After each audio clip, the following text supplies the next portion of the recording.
A lot of emphasis on accountants in per se. We are really excited today to launch a new report called Daybook.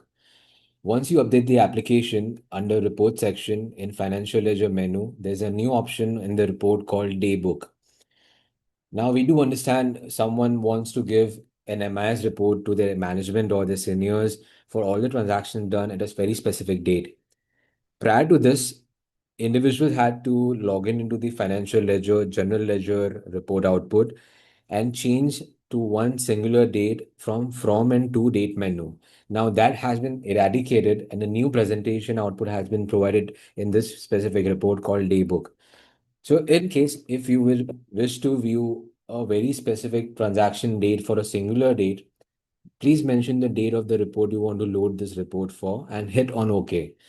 Once you click on OK, such a presentation output will be shown to you for MIS purpose, record purpose.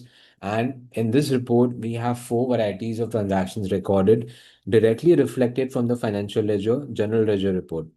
Your bank book, your cash book, your journal voucher entries, and all the broker's transactions you have done will be shown to you, shown over here for individual dates selected with both the parties mentioned over here for your specific MIS